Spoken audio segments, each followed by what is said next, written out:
নমস্কার বন্ধুরা, welcome to SB sport zone. তো এই ভিডিওতে আমরা কথা বলবো বেশ কিছু গুরুত্বপূর্ণ আপডেট নিয়ে। বেশ কিছু গুরুত্বপূর্ণ আপডেট বেরিয়ে আসছে, সেগুলোই তোমাদেরকে আজকে এই ভিডিওতে জানাবো। তো এই ভিডিওতে যে সকল ক্লাবগুলিকে নিয়ে আপডেট বেরিয়ে আসছে সেগুলি হলো কেরালা ব্লাস্টার এফসিকে নিয়ে একটা বড় আপডেট বেরিয়ে আসছে, এবং Mohammedan AC, Rajasthan United FC ও মোহনবাগানের শুভাশিস বোসকে নিয়ে একটা করে আপডেট বেরিয়ে আসছে।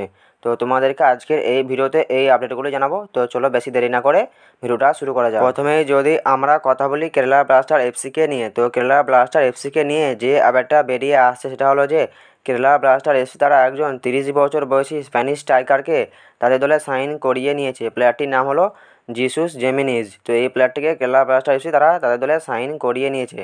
তো আমরা যদি এই জিসুস জেমিনিজকে নিয়ে কথা বলি, তো এই জিসুস জেমিনিজ তিনি হলো একজন 30 বছর বয়সী স্প্যানিশ স্ট্রাইকার। তো এই প্লেয়ারটি লাস্ট যে ক্লাবে খেলছিল ওএফআই ক্রিটি এফসি, তো এই ক্লাবের সঙ্গে তার 2025 সাল পর্যন্ত কন্ট্রাক্ট ছিল। তো এই প্লেয়ারটিকে ট্রান্সফার ফি দিয়ে কেরালা ব্লাস্টার এফসি তারা তার দলে নিয়ে আসছে।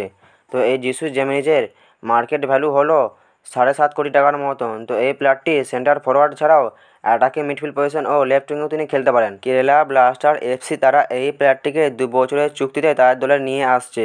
তো কেরালা ব্লাস্টার এফসির জন্য এই সাইনিংটা একটা বেশ ভালো সাইনিং, এটা বলা যেতেই পারে। তো প্লেয়ারটি খুব ভালো প্লেয়ার, তো ভালো ফর্মে আছে।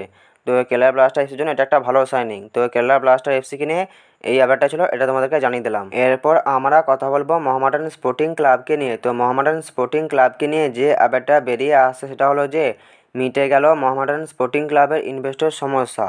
আজ মোহামেডান স্পোর্টিং ক্লাব ও বঙ্কাঢিল ও সাচিপোর্টস 3 পক্ষের মধ্যে চুক্তি স্বাক্ষরিত হলো। এর ফলে ক্লাবের ফুটবল দল পরিচালনকারী কোম্পানিতে 39% শেয়ার থাকলো ক্লাবের হাতে।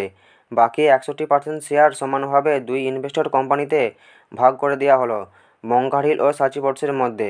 এছাড়াও কোম্পানির বোর্ড অফ ডিরেক্টর ক্লাবের পক্ষ থেকে 3 জন ডিরেক্টর থাকবেন, এবং বঙ্কাঢিল ও সাচিপোর্টসের পক্ষ থেকে 2 জন করে মোট 4 জন ডিরেক্টর থাকবেন। কোম্পানি তথা ফুটবল দলের চেয়ারম্যান হলেন নতুন বিনিয়োগকারী সাচিপোর্টসের কর্ণধার রাহুল টোডি। তো মোহামেডান স্পোর্টিং ক্লাবকে নিয়ে এই আপডেটটা ছিল, এই আপডেটটা তোমাদেরকে জানিয়ে দিলাম। এরপর আমরা কথা বলবো রাজস্থান ইউনাইটেড এফসিকে নিয়ে। রাজস্থান ইউনাইটেড এফসিকে নিয়ে যে বড় আপডেটটা বেরিয়ে আসছে সেটা হলো যে রাজস্থান ইউনাইটেড এফসির উপর আরোপিত ঘরোয়া ট্রান্সফার ব্যান তুলে নিল এআইএফএফ।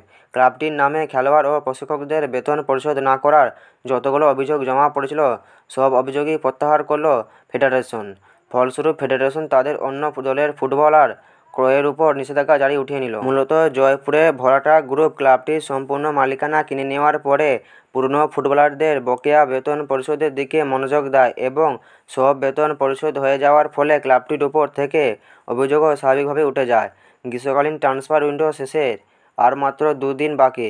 তাদের উপর নিষেধাজ্ঞা উঠে যাওয়া রাজস্থান ইউনাইটেডকে এই 2 দিন কিছু সুবিধা দিতে পারে কিনা দেখা যাক। তো রাজস্থান ইউনাইটেড এফসিকে নিয়ে এই আপডেটটা বেরিয়ে আসলো, এটাই তোমাদেরকে জানিয়ে দিলাম।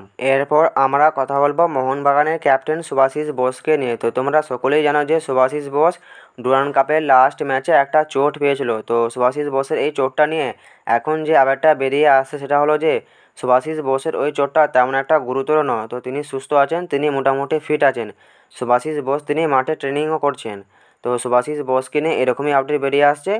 তো এই আপডেটটা তোমাদেরকে জানিয়ে দিলাম। মোহনবাগানকে নিয়ে আরও একটা আপডেট আছে, আপডেটটা তোমাদেরকে জানিয়ে দিচ্ছি। মোহনবাগানের বিদেশি প্লেয়ার জেমি ম্যাকগ্রেডেন, তিনি যে ঘাড়ের চোটটা পেয়েছিল, তো সেই ঘাড়ের চোটের চিকিৎসার জন্য তিনি অস্ট্রেলিয়া গেছেন। তো জেমি ম্যাকগ্রেডেনকে আর ডুরান্ড কাপে খেলতে দেখা যাবে না, হয়তো তাকে আইএসএলেই খেলতে দেখা যাবে। তো জেমি ম্যাকগ্রেডেনকে নিয়ে এই আপডেটটা বেরিয়ে আসলো, এটাও তোমাদেরকে জানিয়ে দিলাম। তো তোমাদেরকে এই ভিডিওতে এই আপডেটগুলো জানানো ছিল, এই আপডেটগুলো তোমাদেরকে জানিয়ে দিলাম। তো তোমাদেরকে একটা কথা বলি, কথাটা হলো এটাই যে আমাদের দেশে মোটামুটি যেসব লিগ চলে, আইএসএল, আই লিগ এবং নতুন যে লিগটা চালু হয়েছে কেরলে, চালু হতে চলেছে কেরলের সুপার লিগ, তো এই 3টে লিগের সব ধরনের সব আপডেট সবসময় সঠিকভাবে পাওয়ার জন্য আমাদের চ্যানেলটি অবশ্যই সাবস্ক্রাইব করে রাখবেন।